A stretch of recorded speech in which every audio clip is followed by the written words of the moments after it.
Ask yourself this question. Have you ever felt powerless? And there's really no greater feeling of powerlessness than seeing a bunch of spoiled politicians fighting and not able to do anything about it. And if you think that that's bad enough, remember that at the same time that they're fighting each other and playing these games, there are actual lives that are being torn apart and people suffering because of the games that are being played. And I'm going to follow that up with some information about the TSA that, if true, which apparently according to all reports is true, will curl your hair. Let's get into it. Welcome to the Ripple Effect.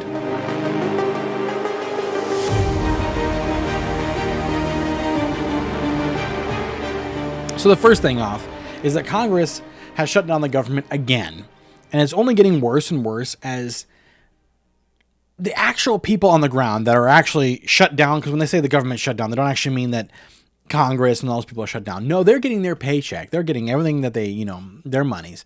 No, it's sections of the government that are shut down. And these people are going on 3 paychecks now that they would be missing, and they're supposed to continue working, which is wild.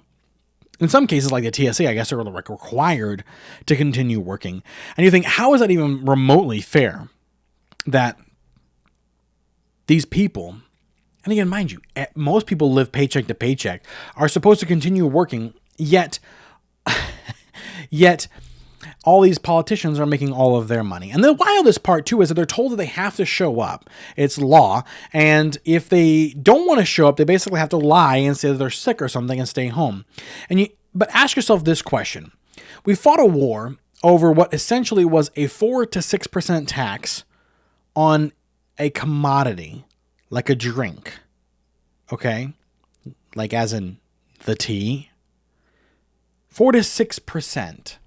And yet now, these same yahoos that are shutting down the government are also the same people in Congress that tax your paycheck. They tax your insurance. They tax your car, or whether you have insurance or not. They tax your car. They tax your house if you're lucky enough to have one. And remember, if you're lucky enough to have a house, you'll never actually own the house. Ever. There's never a time in your life that you'll own the house, because you'll have to pay taxes on that for the rest of your life. So really, in all essence, the government owns it, because you'll never be able to pay that off. Now, they tax your driving through gas taxes and tolls. They tax your bank accounts depending on how much your savings and what your interest rates and all that crazy stuff is. And some places are trying to tax you, and depending on which areas you're in, for different things too. Crypto. I forgot about that one too. They try to tax your crypto, which is always wild. And even they tax your death when you die. Yet these same people are supposed to only be making something like $175,000 a year, yet somehow are never affected by any of the economic downs and ups and shutdowns. So explain to me how these yahoos make money while the people that are actually on the ground doing the work, the real work, are the ones that have to go without a paycheck. We live in a monarchical system now, guys. There's no other way to look at that except that there's a hierarchy and we ain't in it. And that these people, once they go to politics, it's gone. It's over. Now, what can we do? What can we do about this? Well, it gets worse. To make matters worse, these same people are the same people who push policies in places that have now given us another Laken Riley. And this young lady's name is Sheridan Gorman. Apparently, she was just walking when someone, an illegal alien from, I think they say Honduras, just walked up to her and shot her in the head. Yeah, he was here illegally. They had him in custody at one point, and he got released again. And because of the policies of people like Biden and stuff, this continues to go on and on and on. And the real things are not actually happening because we're dealing with yahoos. And by the way, I'm mostly calling out the Democrats on this one. Don't think that I'm being prejudicial against the Republicans. With this whole shutdown, this is the idiotic Democrats that are going off there going, we want to shut down ICE and all that stuff. Even though ICE is funded for like the next 4 years, going off on how ICE has to not be at the voting booths. Again, why? Why are you asking that question or forcing that statement that we're not going to have ICE at the polling booth? The only answer is because you're going to have illegals voting. I'm tired of playing the game where we pretend like that's not what they're saying. Well, there's another woman, and her name is Jamie Trump, and she was just stabbed. She was just stabbed by a multiple convicted criminal who is somehow out on bond. Again, thank you so much, because politics is downstream, so it just keeps coming down. I mean, it's not just the people in Washington, it's all the people in local areas too. Apparently, he was trying to kidnap one of the little girls with Jamie, who was a teacher, and she stepped in to prevent that when he stabbed her in the face. Ask yourself this question: when will there be consequences to the politicians? And don't tell me that it's at the ballot box, which is what I hear from all the other commentators out there all the time. It's at the ballot box, at the ballot box. Don't tell me that. If you view this and you think that, don't tell me that if you're not doing anything about it. If you're not trying to influence people, if you're not trying to make a difference, if you're not trying to make an effect, then don't lie to me and tell me that it'll happen at the ballot box, because the consequences don't happen there. Are you making a difference? Or are you leaving it up to someone else to make that difference? And we all have so many ways that we can do that. And if you leave it to someone else, at least one thing will be true: you'll never run out of things to complain about. Now, on a much lighter note, I wanted to remind people that maybe the situation with TSA will get better. Apparently, Trump said he's going to be sending ICE agents starting today out to the different various airports. And I guess there's some reports, too, that he might actually use the National Guard as well. And we'll see. Even though that's not been confirmed, we'll see if that actually ends up happening.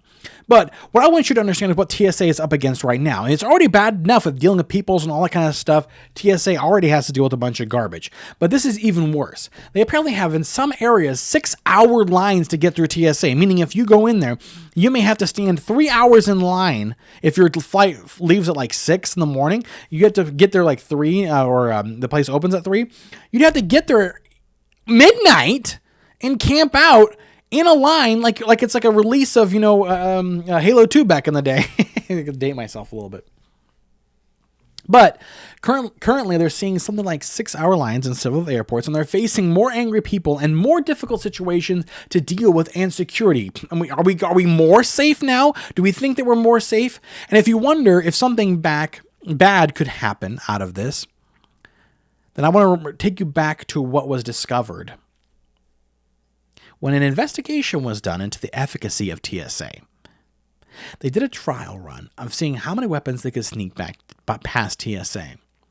They were able to sneak past 70 to 80% of the weapons. Let that sink in. 70 to 80% of them were to get through the screenings. That should terrify all of us. So one, we need better funding to be able to do better training. We need more funding so that it's not just people who don't care. Have you ever felt the feeling that the TSA agents don't care? Well, we need to pay them more money so that the people that it's a higher desired job. It's a more desirous job, and not threaten their income every 6 months when the government decides to shut them down. We need to make sure that they are funded. And enough of this. I've stopped funding the people in the field. You know what we should do? If you decide to shut the government down, all Congress should stop being paid. Not the $175,000 that they get paid a year. I'm not talking about that. I'm talking about that gets stopped. All of the trading from all of their people that they trade with, the stock market, all of that stops. Every bit of income gets halted. I don't care how you do it. Use AI. I don't care. But all of their financial monies stops dead until they reopen. Then you'll see a difference in them because their pocketbooks will tell them it's time to open back up. Now, on a final note about Trump, I wanted to point this out. People are pointing this out, but the Diego Garcia Islands were almost hit by Iran. To give you an idea, that's 4,000 miles away. That puts the Iranian capabilities within most of the area of Europe. And so for all the idiots out there that are saying, this is not my war, this is not my war, we're the EU, this is not our war. You guys are a bunch of lousy losers who, when you were told by Trump that they had these capabilities or extremely close to these capabilities, kept denying it, wanting to deny it. And now you're facing up with the realities that it actually is true. And then no imminent threat. How many times have we heard that? No imminent threat, no imminent threat, no imminent threat. Except we've also found out that unlike the situation with Bush going in for, weapons of mass destruction, they actually were really close to getting a nuclear weapon. And then nuclear weapon and capabilities of lobbing it into Paris. Does that sound like a great idea? And looking at who they're dealing with right now and how stable Iran is right now, do you really think they wouldn't desire to do something like that? It's time for the West to wake up and stop playing these games of DAI and the climate games and all these other games and start facing real realities. Otherwise, you will lose everything, including your life. Enough playing the games. Make a difference. And how we make that difference is by sharing this channel out there so more people can know, can learn, and can grow. And if you don't like my channel, you don't like me, you don't like my haircut, today was serious, if you don't like my jokes when I'm actually joking, then go find another small channel to support and boost so that there's more people's influence can get out there and the truth can get out there for people to hear. Sometimes people need to hear it blunt and plain. Please like, comment, and subscribe. Thank you guys so much. Thank you for watching.